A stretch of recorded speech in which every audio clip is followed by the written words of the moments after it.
I would just say that we can talk about the Lakers' need for perimeter defense. We can question how DeAndre Ayton is going to do with the way he's played the last couple of years. We can question about how Marcus Smart's going to do the way he's played the last couple of years. All of that is relevant. The most important things for the Lakers are Luka related. One, does he get into that contract extension? Again, sometime before the season. It doesn't have to be in August. They can offer to him in August. I'm sure they will. He may not get into that business until later. McMahon, you have described that, he typically doesn't want to do business when he's doing the national team. And two, what does he look like when he gets to the season? Because Luka was not Luka last year. You have a number three? Well, I do have a number three. Number three, if he's recruiting this aggressively for the biannual exception and a slice of the mid-level, what's he going to do when they have max cap space? I would say that's a pretty, if he's willing to, put forth this kind of effort at the lower price. Who's there going to be to sign? Well, listen. It all starts with number one, and the rest of it's irrelevant. What Luka looks like in October. Does Luka Doncic sign up for the Lakers long term this offseason or not? If he does, I think he signs up for the Lakers shorter term. Well, that doesn't matter. I mean that he's not going to be a free agent. I don't care if it's a 2-year extension or whatever. That doesn't matter. If he signs an extension with the Lakers this offseason and commits to the Lakers, it's the only thing that matters. Because then he's with the Lakers. They can go forward and build with him. Because look, yes, the moves the Lakers made this summer were fine. Ayton was a good signing for the situation they were in. Marcus Smart is a good buy low. We'll see if it works out. Jake LaRavia, same thing. He's an interesting younger player. He can maybe grow with them a little bit. This team is not good. Again, I know Laker fans are going to think I'm a hater for saying this. The Lakers are not that good. They weren't that good last year. There was not a realistic path for them to be a championship contender this year to go toe-to-toe with the Thunder in the West with the limited resources they had. So the moves they've made have been solid, but it's not about what can they do to catch the Thunder or what can they do to get in the top 3 teams in the championship chase in the West. I don't think any of that is realistic. It's all about getting Luka Doncic on board with the future and on board with the plan. And if that's the case, the rest of it's gravy.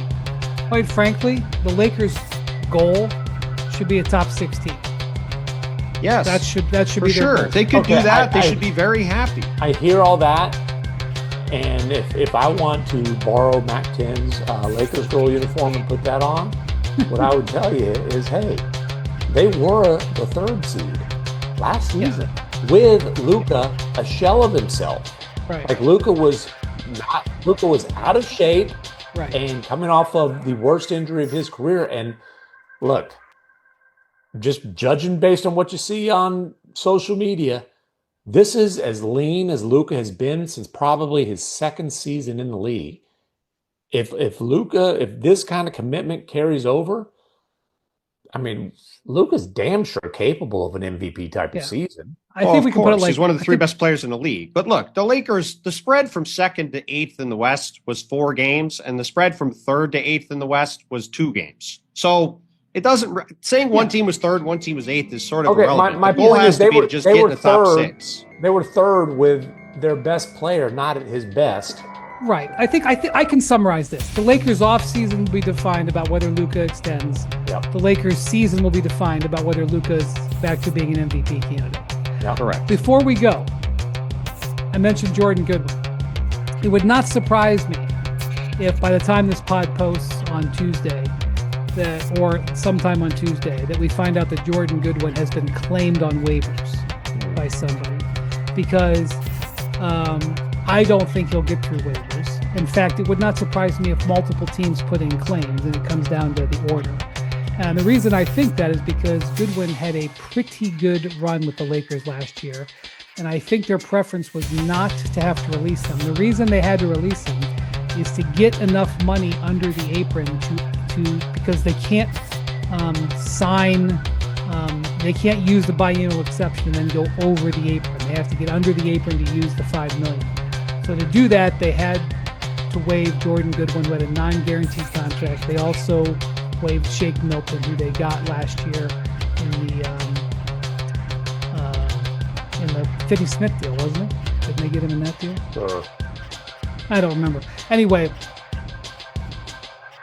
the question will become, and Bontemps, I'll put you in charge of the arbiter, being the arbiter of this for the next 9 months.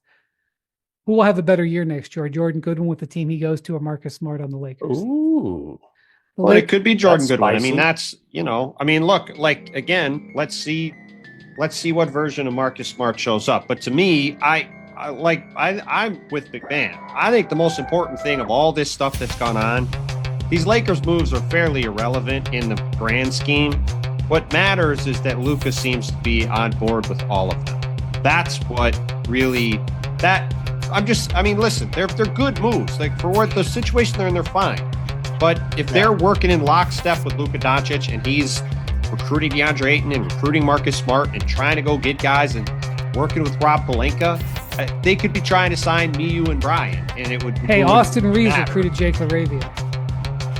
Okay, great, that's good. I'm glad. I know he's your golf buddy. I'm happy.